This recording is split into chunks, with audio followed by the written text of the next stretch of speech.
I know you mentioned a study when you combine the Mega Pre and the Mega Spore as far as weight loss goes. And I didn't want to dive too much to that because I wanted to save that for another time, but maybe you can just touch on the study with just those two products for weight loss, because everybody is complaining about unexplained weight gain right now.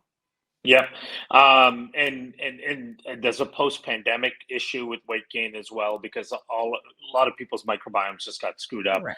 We thought about it as like, well, we're eating worse and we're less moving around. That is clearly a factor. But the thing that really has driven metabolic dysfunction in people post-pandemic is a disruption to the microbiome, right? For lots of reasons. That's also correlative with the stress, the increased stress and anxiety that people are feeling. In fact, anxiety, weight gain, metabolic distress all kind of go together, right? They're all like type 3 diabetes is what people call it. So a long time ago, and without going too deep into it, because we should do a whole episode on this, but I had this idea of what I call metabolic reprogramming. And the idea is that when you look at individuals that never struggle with weight, almost no matter what they eat, right? We used to always say they have a high metabolism. That's not actually true. They actually have a type of microbiome that negates weight gain and maintains a healthy metabolism. And so my thinking was, can you take someone that struggles with weight, reprogram their microbiome without even diet and exercise involved, just tweaking the microbiome, and then that results in weight loss and improvement in metabolism. That's what we set out to prove, and we published that study at the end of last year, where we combined the prebiotic and the probiotic in overweight individuals. These are individuals with BMI of 30 for 12 weeks. We instructed them specifically, no diet, no exercise, don't change anything that they're doing. It was a double-blind placebo control, so they didn't know if they were getting the product or placebo. What we found is in the treatment group, we saw a 35% reduction in visceral fat mass, right? 35% with no exercise, no diet changes.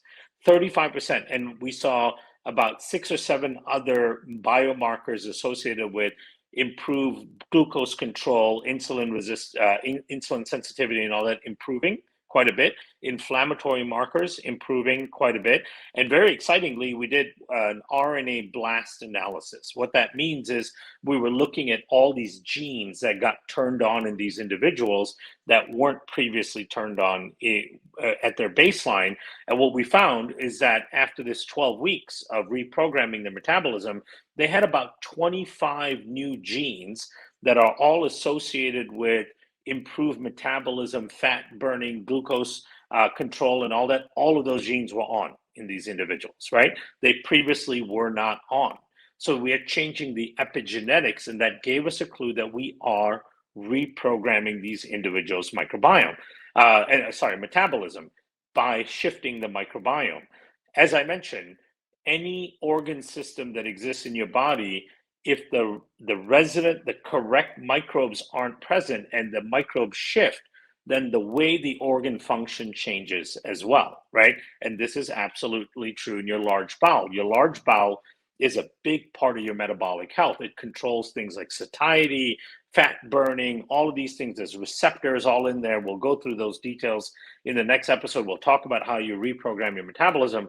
But we basically showed that if you switch the microbes in the large bowel and switch what they're producing and what they're doing, you can absolutely change your metabolism without the effort of the exercise and diet. Now, absolutely, you should be dieting, and what I hate the word diet. You should be eating clean, which shouldn't be a diet. That should just be the normal eating, and you should be exercising, right?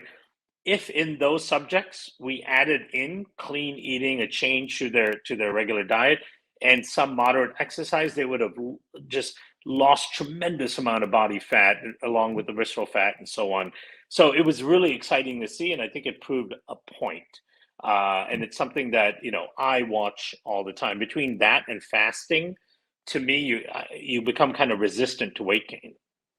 Right. And most of my customers know that I'm into intermittent fasting, and I have a protocol of supplements that help kick you into ketosis, the accelerated keto. And then that makes it easy. So then the gut can start healing with these products, and the products, the results just get enhanced. So what you're saying also makes sense, because when we are under stress and our body's under stress and our gut is ripped up and we get leaky gut, we go into survival mode, right? And that Hmm. survival mode shifts us into a lower metabolic rate, reverse T3 versus free T3 with our thyroid. We have a bigger propensity to store fat. We have all Hmm. of this cascade of things that are happening. So if you fix the microbiome, these guys down here have brains and they're going, oh, well, we're not in survival mode anymore. Let's start burning fat. Let's reduce insulin resistance. And oh, by the way, when we reduce insulin resistance, I now have energy to get off the couch. And even though Quran's not telling me to go exercise, I might go for a walk when I wouldn't Yep. before. So there's this cascade and improvement in overall lifestyle when you just take these few little steps, and then you feel like, okay, now I can do this.